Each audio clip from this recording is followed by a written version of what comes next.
Castlevania is one of those franchises that I miss. A staple of your childhood if you're, well, old. It kind of went to the grave after Lord of Shadows 2 sold like 4 copies, and that was probably to me and a couple of you guys out there, and that was it. Castlevania was dead. It's a shame because that game was actually quite good, and Castlevania on the whole is one of the best side-scrolling series you could hope to play. Following the Belmonts and co as they run around trying to find Dracula, it just makes for good video gaming, especially because more or less they're all exactly the same. Somehow it's been 30 years this month since the first one was released, so you know what we do. It's YouTube, it's 2016, we make a list. So here's 7 of the best Castlevania games of all time. And you won't agree, but that's fine. That's what the comments are for. Number 7, Castlevania Circle of the Moon. Despite having one of the worst subtitles in history, and it's only beaten by follow-up Harmony of Dissonance, which sounds like a My Chemical Romance album, this is, and was, a delight. Essentially, Konami's attempts to take Symphony of the Night and repurpose that for the Game Boy Advance, it was a near-perfect handheld Castlevania experience. Well, aside from it almost being impossible to see because the visuals were so dark. You can't have everything. Just go get better eyes. The real appeal here was just how sizable Circle of the Moon was. It may have been on a tiny cartridge, but there was a ton of game here and none of it was linear. You could just go where you wanted really. It was up to you to figure it all out. Hand-holding was at a minimum. It followed most Castlevania tropes, sure, so you had a whip, but it was pitched perfectly. It wasn't too easy so you could just waltz through it, but it wasn't too hard that you went up to a wall and smashed your head into it for a while. Plus, brightness issues aside, it looked really nice for a handheld game. Konami had put in the work. Number 6, Castlevania Dawn of Sorrow. I love Dawn of Sorrow, genuinely.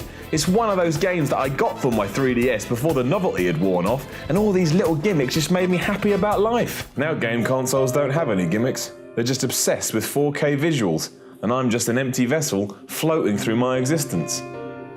Bit much that. Admittedly, having to draw symbols on the touchscreen to finish off a boss was a bit, well, shit in hindsight, especially as they'd get some health back if you screwed it up. But it made Dawn of Sorrow feel unique. It was the same Castlevania you wanted with a twist, and if you had any reservations about your DS purchase, it did go a long way to silencing them. The world presented here was also massive. Technology has come so far over the last few years, it's easy to forget about the smaller strides that were made. But sitting down with Dawn of Sorrow back in 2005 was an event. It was packed full of things for you to just throw yourself into as well, and the way it handled abilities was great. Not only were there multiple ones to master, but you could have 2 different profiles with a different setup and then switch between them on a whim.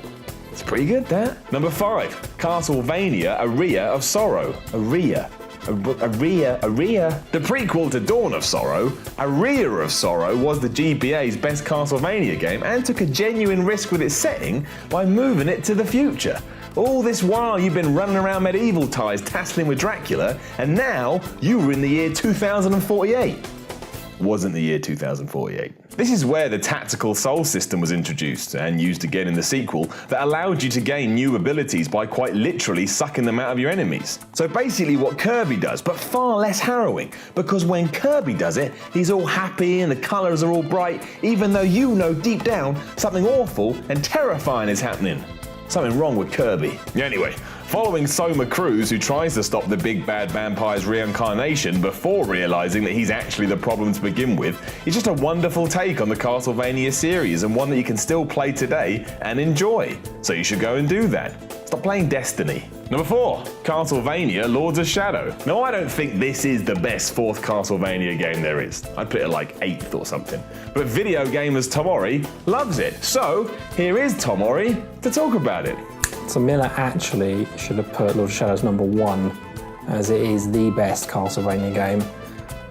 To be fair, I haven't played any other Castlevania games, so it kind of gets there by default, but it's just an epic, properly epic adventure, spanning like a load of different locations, feels like proper fantasy, yet it still has like core combat that is in depth, challenging.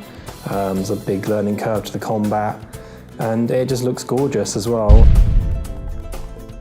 See? He's a fan, and to be fair, it's a very good reimagining, especially because all other 3D Castlevania titles were pretty much fucking terrible. Number 3, Castlevania, the game that started it all, and without Castlevania, I wouldn't be sat right here making this list. And what kind of world would that be, where arbitrary lists don't exist? I don't want to live there.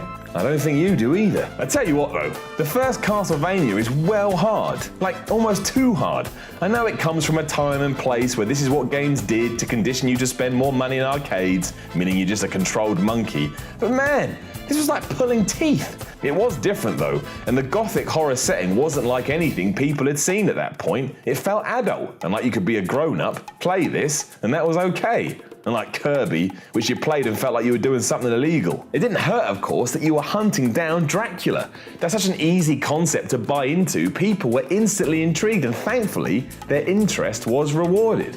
Well, apart from those cheap-ass knockbacks, they can kiss my behind. Number 2, Castlevania Symphony of the Night. This should be at number 1 really. It's obviously the best Castlevania game, but everybody puts it at number 1, so for giggles, I'm gonna put it at number 2. It's hilarious. Really hilarious. Symphony of the Night is just an incredible achievement by Konami.